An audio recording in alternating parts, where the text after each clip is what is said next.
गैसों का अणुगति सिद्धांत, इसकी थ्योरी वगैरह फार्मूले वगैरह हम देख चुके हैं। क्वेश्चंस चल रहे हैं, इसके अंदर हम मेन एग्ज़ाम में पूछे गए क्वेश्चंस न्यूमेरिकल्स देखने वाले हैं।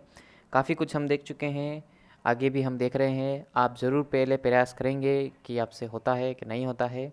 आप पहले प्रयास करें, जवाब दें और फिर देखें कि आपसे क्या गलती होती है, क्या आपको आता है क्या नहीं आता है ना। देखें साहब, शुरू करें।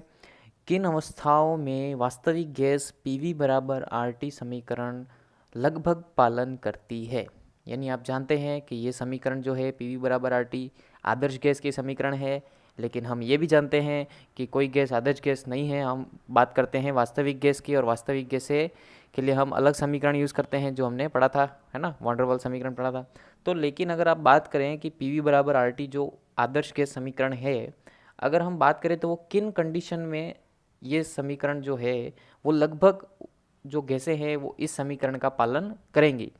तो ये क्वेश्चन भरमार है, देखो कितनी बार पूछ लिया गया है और कई एग्ज़ाम में पूछ लिया गया है, इसलिए ये क्वेश्चन है एकदम इजी। पर अब इतने एग्ज़ाम में पूछ रखा है, इसलिए आपको ध्यान होना ज़रूरी है, कहीं गलती ना हो जाए। तो आप आंसर सोच लिया होगा, नहीं सोचा हो तो देखें साहब क्या होता है।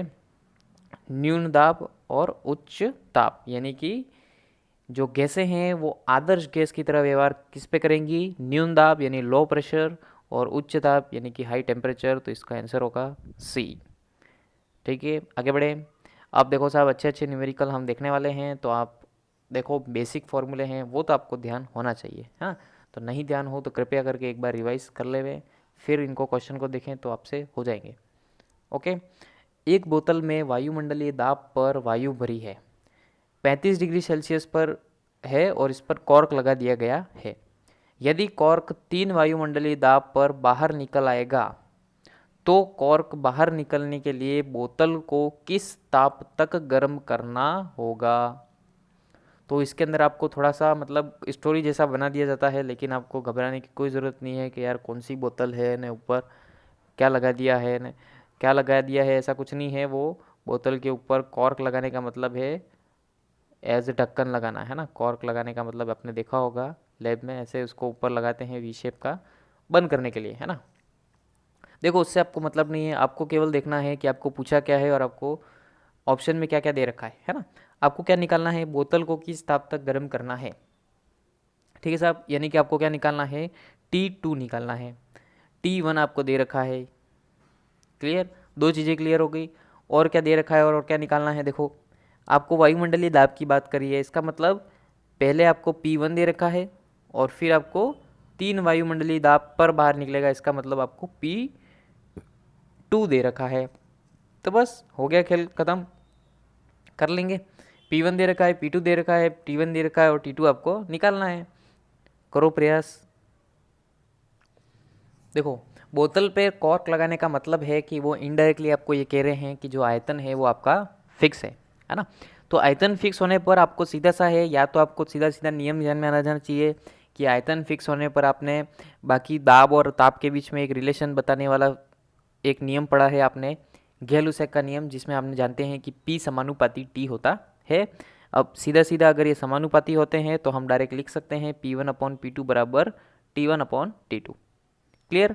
अब ये हम पढ़ चुके हैं, नहीं पढ़ा है तो एक बार मैं फिर बता देता हूँ। ध्यान रखें कि या तो रिलेशन ये डायरेक्ट आपको ध्यान रखना है, या अगर आपको ये ध्यान नहीं रहता है तो आपको जो सीधी सीधी जो समीकरण है PV बराबर RT, वो तो ध्यान है ना।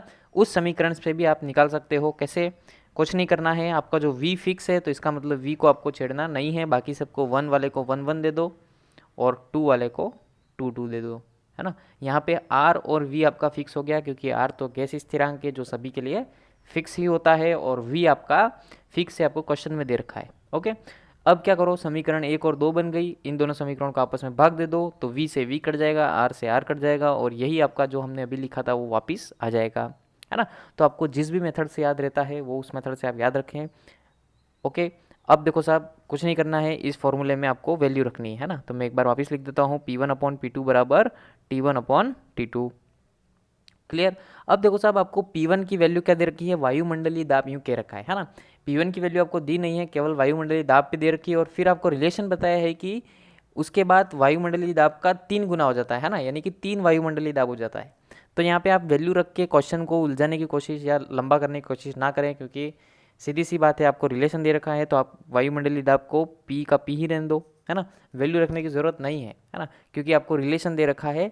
बाद में यूँ कह रखा है कि 3 इंटू वायुमंडलीय दाब हो जाता है ना, तो 3 पी हो जाता है। पहले का जो दाब है वो हमने पी मान लिया वायुमंडलीय दाब, और उसके बाद कितना हो जाता है 3 वायुमंडलीय दाब, है ना। 3 वायुमंडलीय दाब पे आपका कॉर्क निकल रहा है, यानी कि उसका 3 गुना हो रहा है। तो बस हमने P1 और P2 की वैल्यू रख दी, बराबर T1 अपॉन T2। तो T1 कितना होगा, कितना दे रखा है भाई साहब, पहले आपको 35 डिग्री सेल्सियस, तो उसको किस में बदलना पड़ेगा, केल्विन में। हमेशा न्यूमेरिकल करो तो टेम्परेचर आपको केल्विन में लेना है, और केल्विन में लेने के लिए डिग्री सेल्सियस में आपको क्या कितना जोड़ना है, 273। ओके, तो 35 में जब हम 273 जोड़ेंगे तो कितना आ जाएगा, 308 केल्विन। ओके, बटे में कितना, T2 आपको निकालना है। बस अब P से P कट गया, T2 को इधर ले जाओ, 3 को इधर ले जाओ, ट्रांसफ़र करो, और कितना आ जाएगा, T2 बराबर आ जाएगा आपका 308 इंटू 3। तो ये आ जाएगा 308 में 3 का गुणा हो जाएगा 924 केल्विन। ओके, अब हमेशा ध्यान रखें मात्रकों का, क्योंकि आपने आंसर निकाला है केल्विन में, लेकिन ऑप्शन आपके सभी दे रखे हैं डिग्री सेल्सियस में, केल्विन में नहीं है ना। तो इसको वापस आपको किस में कन्वर्ट करना पड़ेगा, डिग्री सेल्सियस में। तो देखो साहब, 924 केल्विन है, इसको हमको डिग्री सेल्सियस में कन्वर्ट करना है, इसका मतलब 273 घटाना पड़ेगा। तो कितना आ जाएगा ये, 1, 5 और 6, यानी कि 651 डिग्री सेल्सियस आपका आंसर आएगा। देखो ऑप्शन C 651। कोई दिक्कत नहीं, वही बेसिक से फॉर्मूले हैं, वही बेसिक से इक्वेशन है, वही हमारे गैस के जो मेन 3 लॉ हैं, उन्हीं का हम उपयोग में लेके सवाल कर रहे हैं। इसलिए आपको कहीं कोई दिक्कत नहीं आनी चाहिए, है ना।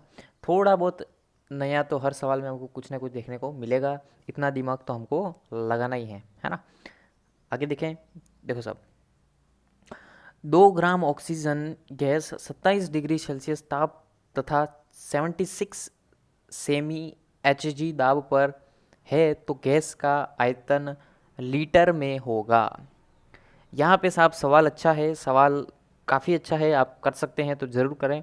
इसके अंदर आपको एक तो मात्रकों का थोड़ा हेर फेर करना पड़ेगा, है ना, मात्रकों का आपको थोड़ा ध्यान देना पड़ेगा इसके अंदर, क्योंकि सब में मात्रकों का थोड़ा घपला है। और आपको एक चीज़ और नहीं हम यहाँ पे ऐड करनी है, तो ये आप प्रयास कर सकें तो बहुत अच्छी बात है, नहीं तो मैं बता ही रहा हूँ, आप पहले वीडियो पॉज करके या कैसे भी पहले रोक के प्रयास करें, फिर आंसर देखें। ओके, शुरू करें। देखो साहब,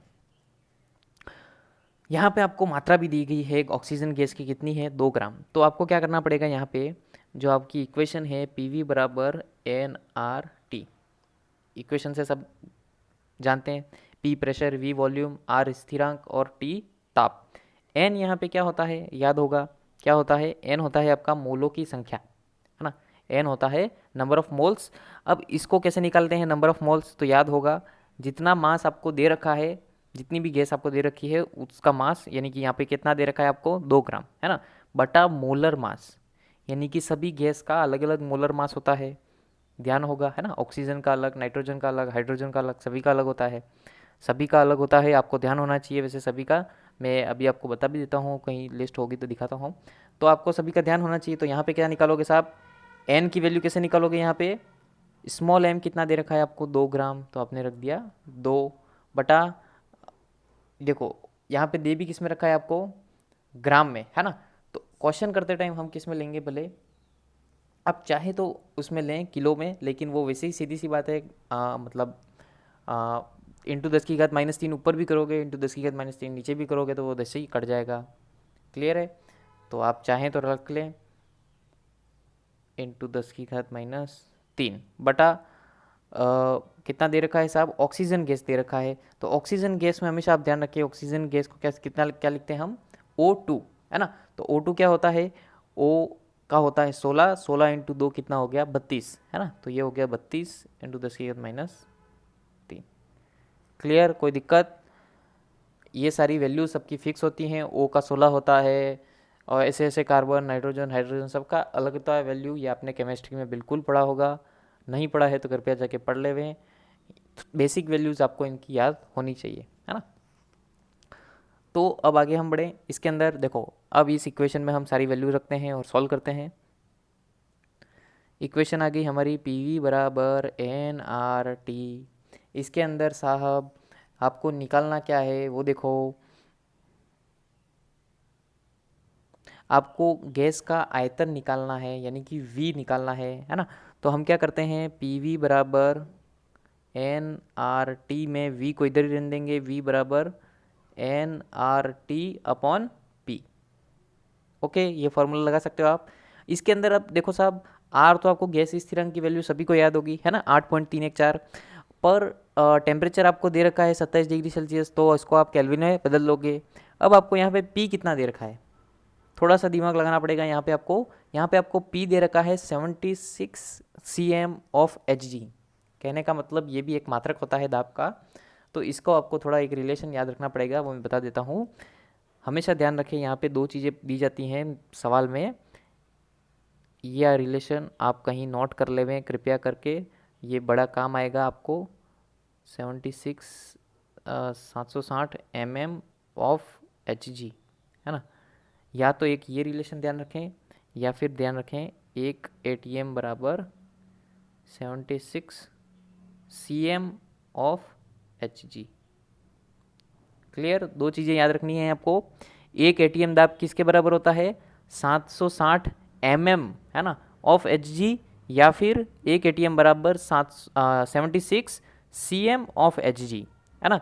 तो यहाँ पे क्वेश्चन में आपको कौन सा रिलेशन काम पड़ेगा, ये दूसरा वाला है ना, 76 cm ऑफ एच जी। कहने का मतलब आपको प्रेशर कितना दे रखा है, 76 cm ऑफ एच जी, मतलब एक ATM प्रेशर दे रखा है। और एक रिलेशन और आपको याद होगा कि एक ATM बराबर कितना होता है साहब, 10⁵ पास्कल कहो, चाहे न्यूटन अपॉन मीटर स्क्वायर कहो, जो भी कहना है कहो है ना। तो एक ATM बराबर कितना होता है, 10⁵ पास्कल या न्यूटन अपॉन मीटर स्क्वायर।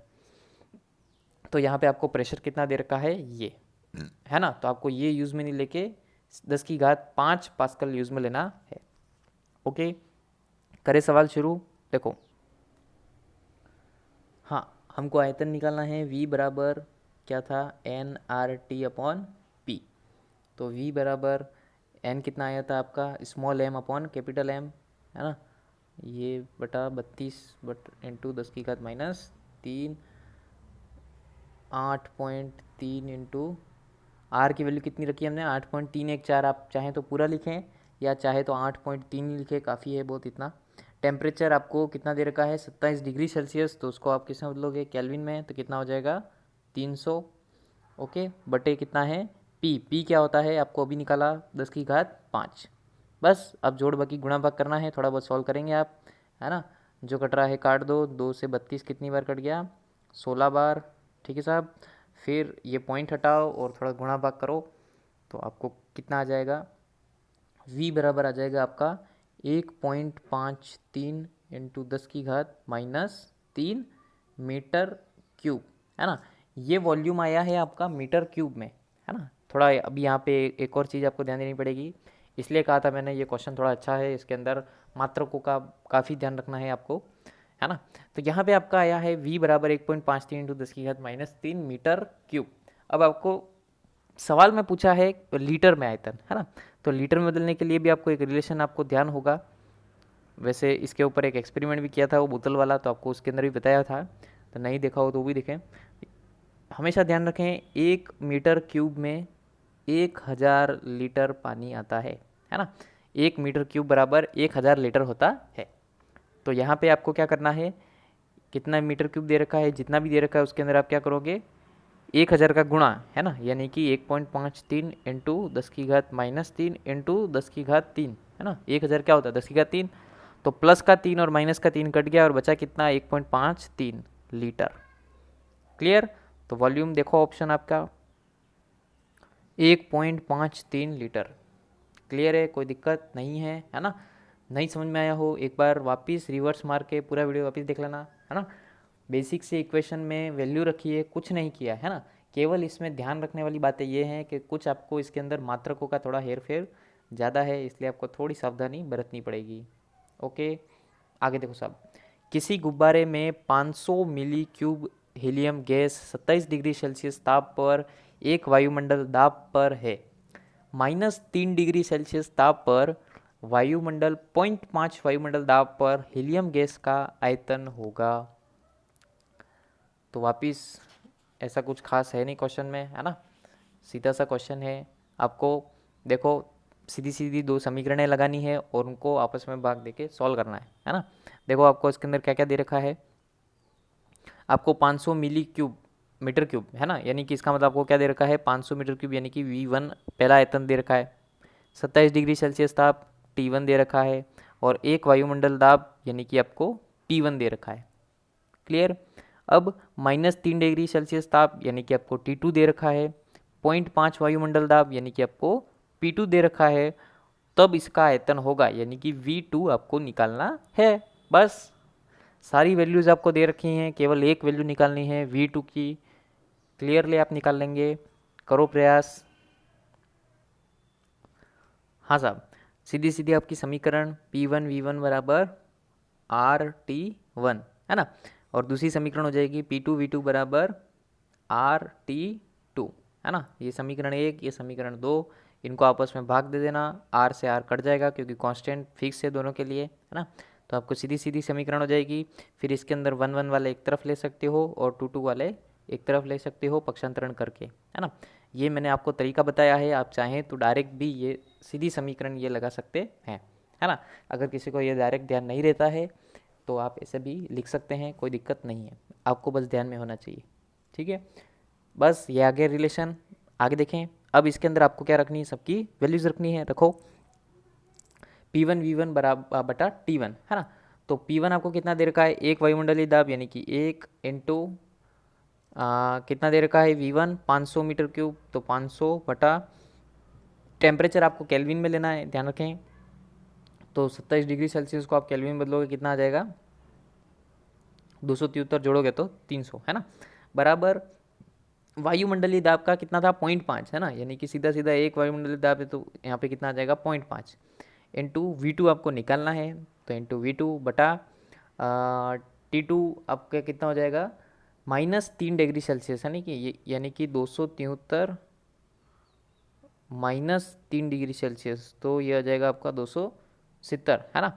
तो आपको बस V2 निकालो, तो V2 बराबर कितना आ जाएगा साहब 500 इंटू 270 बटा 300 इंटू 0.5।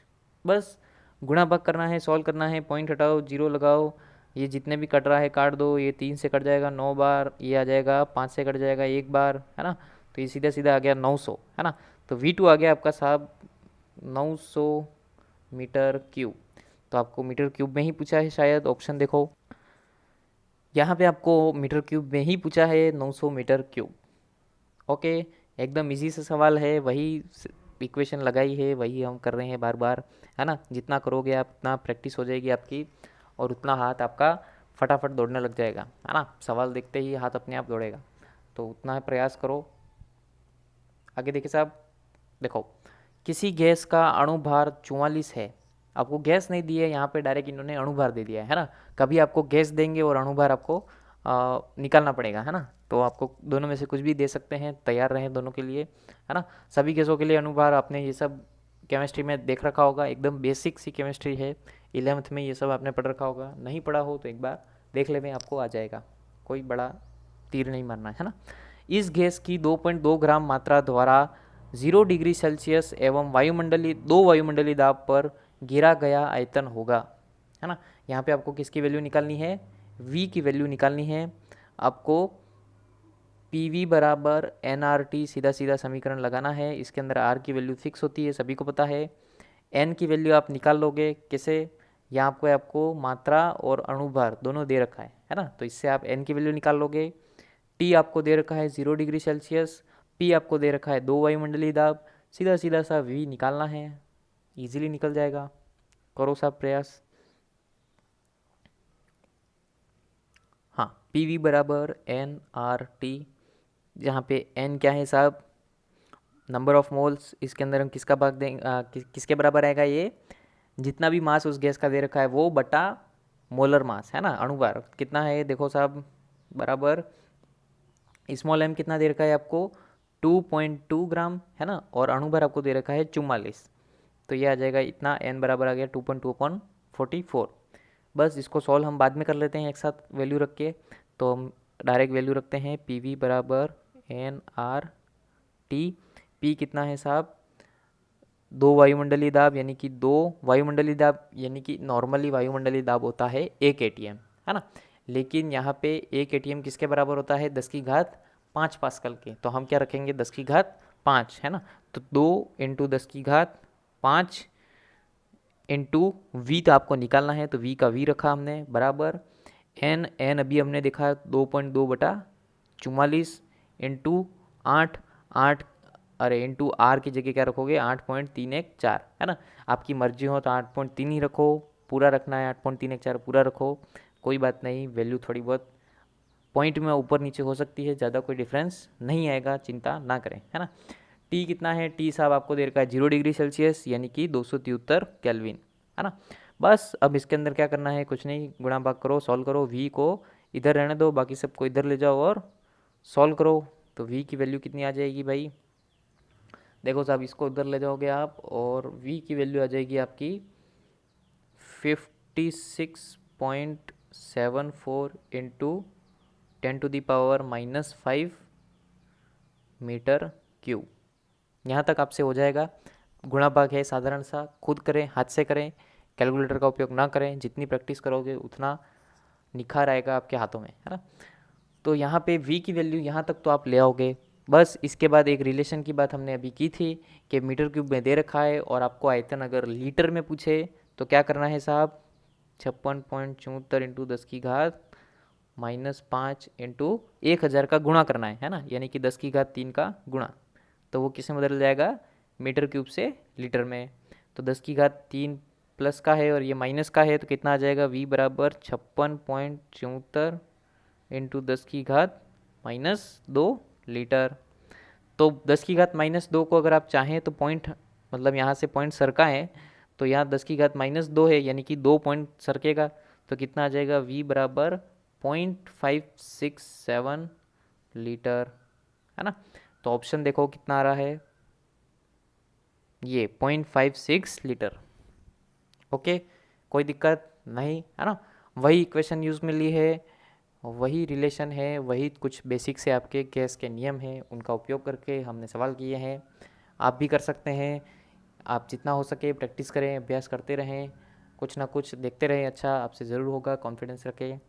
बस तब तक पढ़ते रहो, मस्त रहो, खुश रहो। बहुत बहुत धन्यवाद।